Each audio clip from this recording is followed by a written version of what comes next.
For the meta-analysis, okay, let's start with what is a meta-analysis. Meta-analysis is the statistical procedure for combining data from multiple studies. When the treatment effect or effect size is consistent from one study to the next, it can be used to identify the common effect. When the effect varies from one study to the next, meta-analysis can be used to identify the reason for the variation. The key benefit of this approach is the aggregation of information leading to a higher statistical power and more robust point estimate than is possible from the measure derived from any individual study. However, in performing these kinds of research, or is called meta-analysis, an investigator must make choices which can affect the result, including deciding how to search for studies, selecting studies based on a set of objective criteria, dealing with incomplete data, analyzing the data, and accounting for or choosing not to account for publication bias. Okay, normally the researcher have to be related with these words. The first one is a common effect. The next one is a variation. Because I have told you before. Next is a synthesis.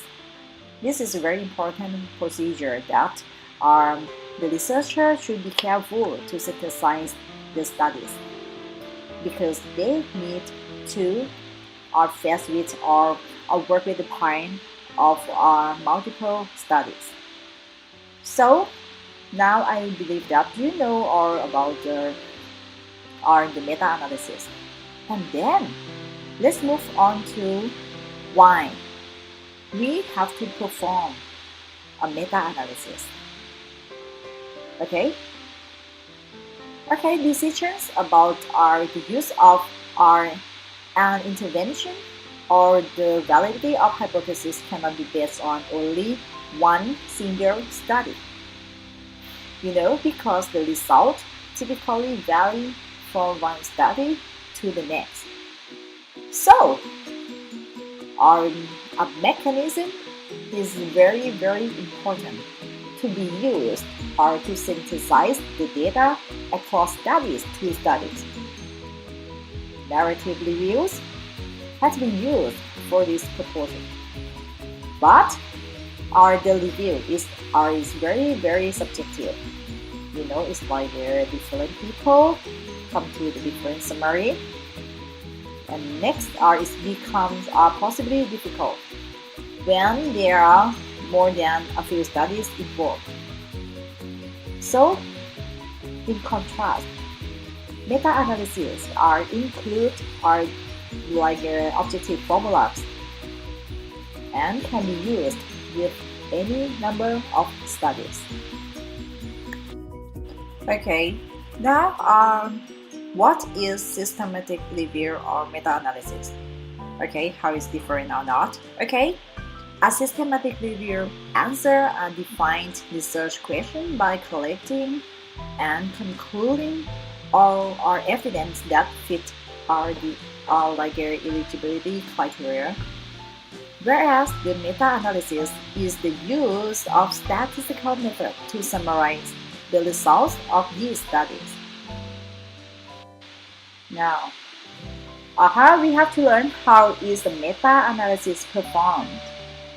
Okay, now is the basic steps involved in meta-analysis. The first one is identifying a problem. Okay, identifying a problem does mean we need to determine the effectiveness of exercise. By that, identify first.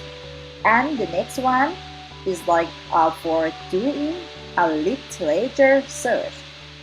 Okay, this will probably involve researching multiple databases. It's like index reliable peer like Scopus and or the Web of Science. And next is the deciding on the selection of criteria. We use an exclusion and inclusion criteria. are that we ensure that high quality of evidence. Okay, for this reason, we mostly include a randomized and controlled trials. Okay, and specifically, we may include unpublished study in order to avoid the publication bias. Okay, for the next one is data extraction. We ought to extract the data for your outcomes of interest to be pulled in the final analysis set. The next step is doing the basic meta-analysis. Okay, now there are some software you can use that. Now, we have to know about the pros and cons of meta-analysis.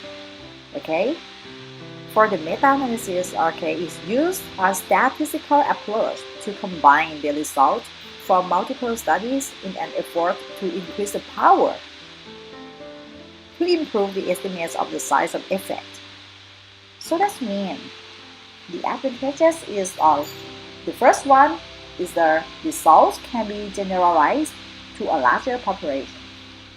The second one, the precision and accuracy of estimates can be improved as more data is used. In turn, this may increase the statistical power to detect an effect. Next, inconsistency of result across the study can be quantified and analyzed. Next, the next advantages hypothesis testing can be applied on summary estimates. Moreover, moderators can be included to explain variation between studies. And the last advantage is the presence of publication bias can be investigated. However, there are some cons or drawbacks of the meta-analysis. Okay, a meta-analysis of the several small studies does not predict the results of a single large study. Or someone told us the weaknesses of the method is that the sources of bias are not controlled by the method. This means a good meta-analysis cannot correct the poor design in the original studies.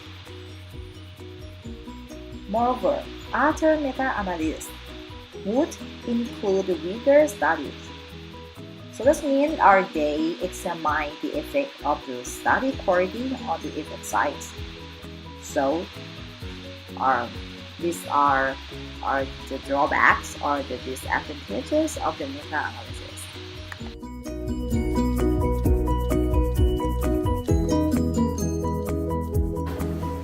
Okay, for meta-analysis research.